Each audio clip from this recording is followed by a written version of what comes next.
For many years, I was a school music teacher, first in primary schools, then in high schools, and now as a university lecturer. As a school teacher, I would sing songs like this all day, every day with children, and through these songs, introduce them to music from around the world, across time and history. But perhaps among my favourite folk songs were Irish songs, because Irish songs capture some things that are profoundly special about the nature of singing, community music, and belonging. And these are themes that I'd like to explore. But of course, in true speaker style, I really should start with a story.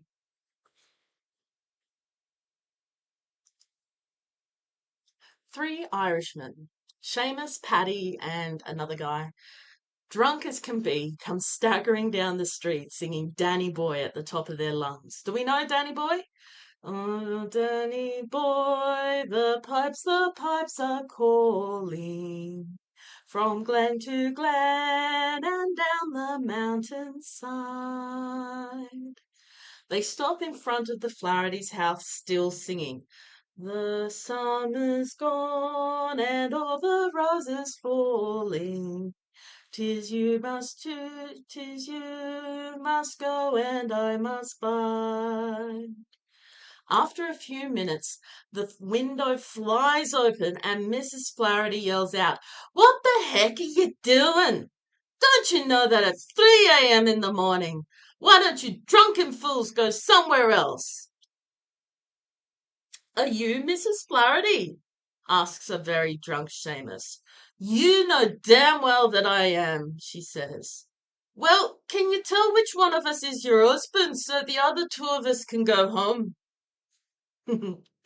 Now, I love this joke because it captures some fantastic nuances about the joy, belonging, and story that Irish folk bring to singing, which gives music meaningfulness. And for the moment, let's put aside the fact that Danny Boy was an Irish tune run afoul by an Englishman, a bit like the Titanic. It speaks to the accessibility of singing as an instrument that we can all play, whether improved by Guinness or Jamison or not. These three drunken Irishmen didn't need to remember to carry their instrument from home from the pub because they were the instrument. The music was within them already. It speaks to the sense of community that is bound together through singing together. There's a sense of belonging when we sing together, of standing up together and speaking out, be it in a football stadium, a pub, stumbling down the street, in a church, or by ourselves singing in along to our favourite song in the car. Even when we sing alone, we are not alone. And we're not alone because, like the words of Danny Boy in our opening song, in the act of singing, we all belong, singing the same words in solidarity. If we were to each talk about what Danny Boy is about, we would likely tell the story of Danny Boy in many words, but when we sing it, we sing the same language. And yet, it is not just the words, but the music that brings richness to the meaning of experience of reciting these shared words. If we were to say the same words, they would never have the same depth of importance or significance as when we sing them. Let's think of an example. Is there anyone who's had a birthday here lately? We don't need to know ages, just a name. Okay. I can look at you and say, "Happy birthday to you. Happy birthday to you. Happy birthday, dear Tim. Happy birthday to you." All right, let's sing. Happy birthday to you. Happy birthday to you. Happy birthday, dear Tim. Happy birthday to you. Now, which did you prefer? What the music is doing is adding to the words something that they don't have themselves. So when we sing, being it stumbling down the street after a few too many pints, in a church, in a pub, in a football stadium, or in the car, we offer something more than words. The music embellishes it with a much more profound meaning and resonance. And like our favourite songs, we feel the need to return to these words and more than words through singing again and again. It's not because the words are inherently meaningful. By and of themselves, each note is not special, and words individually hold little power, but rather through the act and experience of singing, reciting, and remembering the words, we sing meaning into it. We imprint it with our mood, our emotions, and experiences each time we sing and return to the music. And through singing, we add layers of life. The songs mean more to us as we get older because we attribute different experiences to them. We use the universal language of music to narrate our lives and to mark the places, spaces, people, and things we experience, sort of like having a soundtrack for our day and lives, like a film would use music to underscore the action on screen. We have our songs that we play when we need to pump ourselves up, music to calm, our favourite anthems and musical testimonies that speak to us and of us and our experience. And through engaging with this music, we imbue and attribute meaning. We identify with the music's message and sing in solidarity with its meanings. Sometimes we may return to the song or the song returns to us out of habit, but more often than not, we need to keep on returning to them, but in an evolving way, in a way that empowers us to take the next step. The Irish Club is a perfect example of this evolving community and culture. Who here has Irish blood in their veins? Who here is not Irish but enjoys Irish culture and community? Right now, we're not in Ireland on country. Some of us may not even know a word of the language. Not all of us have an accent, and some of us have never stepped foot outside Australia. Here's a story for you.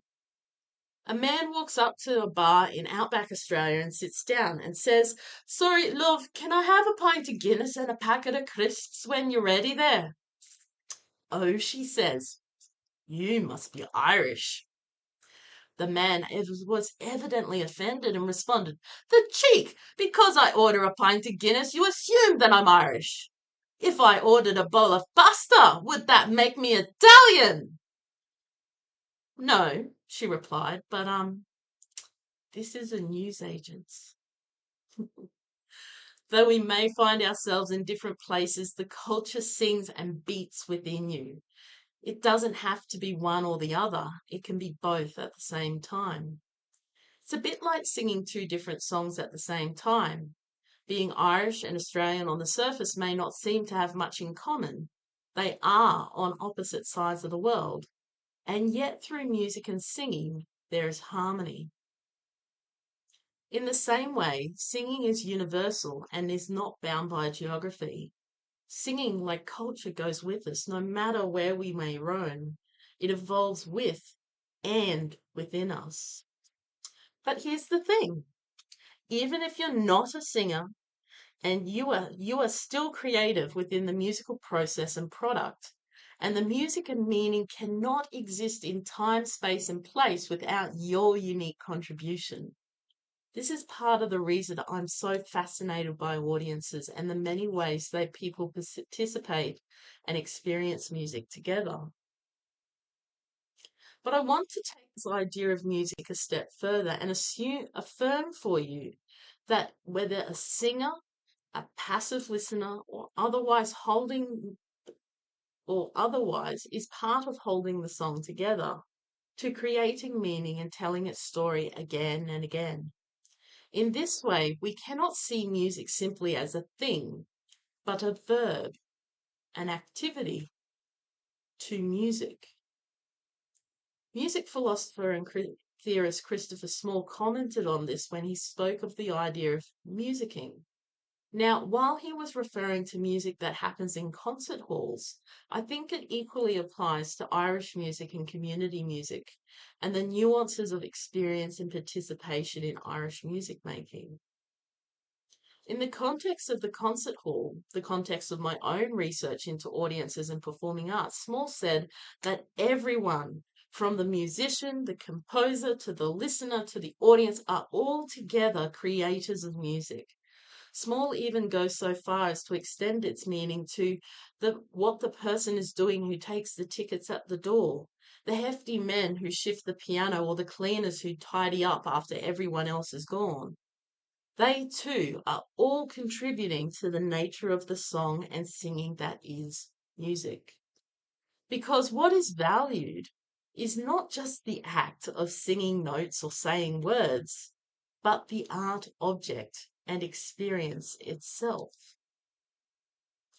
To draw a parallel with Irish culture, we might think of a pub or a ceilidh. Everyone involved in that experience contributes to the musicking going on. The meaning of the music resides in the folk musicians in the corner, the patrons who sing and hum along nearby, the bouncer at the door, the lass pulling the pints and providing comfort through conversation, the chef preparing yet another Guinness pie in the kitchen. And again, it's not the music as an object that is inherently meaningful, nor just the creation by the musician or the participation in the music. It is the experience and the action of the musicking. It speaks to what cannot be said, giving a name and marker to that place, space, and memorable experience. The composer John Cage took this experiment of musicking and demonstrating the importance of the audience in a piece he called 4 minutes and 33 seconds. This piece that he composed caused uproar at the time because there is no music in the traditional sense. The pianist simply walks onto the stage, sits down, and for 4 minutes and 33 seconds reads the score to themselves. There's a strange moment at first, but after a while it becomes clear that it is now the audience who is making the music. The coughing and uncontrollable shifting, uncomfortable shifting in seats, the shuffling of programs, opening of lolly wrappers, and murmurs of confusion. All of these comprise the music John Cage had in mind. And this is the power of audiences and the way they contribute to the creation of musicking going on. In short, I believe that the audience as a collective, and by extension the individual listener, must be seen more than just a passive bum on a seat. Again, to draw parallels, we can think of musicking in an Irish pub or ceilidh as including not only the notes of the musicians, the ornamented melodies with cracks, taps, rolls, and cran, but also the chatter going on, the clink of pints in celebration, the sharing of jokes and stories of the day, troubles and burdens, the list goes on. This is the very stuff that makes the musical experience and the reason why we are drawn back to the pub and gatherings and to the old songs of our heritage again and again. Because through these cracks and acts, we add layers of meaning from our own experience. Because it's the participating in music, the musicking, that is what makes it enjoyable and gives a sense of connection. There's a story about this idea that during the Troubles, this group of soldiers was stationed in the middle of nowhere in the north of Ireland. The sergeant says, "Let's go down to the pub and I'll show you a little trick you can play with the locals." So they go down to the pub and the sergeant takes out an old crumpled up £5 note and a bright, shiny coin. He sets them both on the table and looks around. He looks at the bar and sees this old guy sitting there and he says, "What's your name?" And he says his name is Seamus. The sergeant says, "Seamus, come here." Would you rather have the crumpled up old note or the bright, shiny coin? Seamus looks and scratches his beard and looks at the shiny coin and says, Mister, I'd love to have that. So anyway, he takes it, and the soldiers laugh, and they keep playing this all night with the locals. When they leave, there's a tourist at the bar who's been watching the game. The tourist goes up to the bar and the old man that Seamus is sitting with, and the guy's there and says, Here, don't you know that the £5 note is worth 5 times more than the £1 coin? Seamus looks at her and says, Of course we do. But if we took the £5 note, they'd stop playing the game. We're drawn back to the pub and the game because it benefits us to play the game, not because we're duped by some belief that our presence doesn't matter like the tourist, or even if we're not participating in the game, but precisely because we know it matters to both us as individuals and in the community experience. This is part of the reason that I believe in the power of the pub, gatherings and other places where community music is created, and of audience and listeners, because we need and yearn for what it offers and for what we offer as well. We are musicians and creators in the traditions that evolve with us and because of us. The pub is an important and unique place in both Irish and Australian culture. The pub is where one of those places where you find and connect with your people, where the music, the drinks, and the crack become a conduit for musicking and community. It's not ultimately about the drinks, the words sung, or the notes played. The pub and anywhere else you find a sense of connection through music and fellowship, you remember your week and talk about the tough stuff with your people. You discuss your troubles at work and your hard relationships, and you will find life there, whether you are the one singing at the top of your lungs or reflecting and listening quietly in the corner. For many, places like these are where we can truly remember what it is to feel connected to who we are. This is why I believe in the power of the pub and community musicking, be it as a musician, a listener, or audience member, or any of the other roles that I've already talked about. Because on my own, I cannot create community. I cannot bear the sorrows of the world. Because Guinness is delicious and refreshing to the soul. Because there I give and receive through musicking, listening, and learning. That's why groups like yours matter. And I know I'm preaching to the choir here because you provide this sacred space for people to music together. Please be upstanding and raise your glass high for a toast on listening and participating. And though you may not finger the notes of the tin whistle or fiddle, your hold of the instrument is all wrong. And though your hand beats out of time with the baran drum, your lips fumble over the words of that song that your mother used to sing. Your heart is in the music, and your ears soak in their sweet tunes. And though you may not see yourself as a musician, you have co-created music unlike nothing before, layered with meaning and experience, intensely private and yet so public, holding witness to this place and space, in, through, and because of music.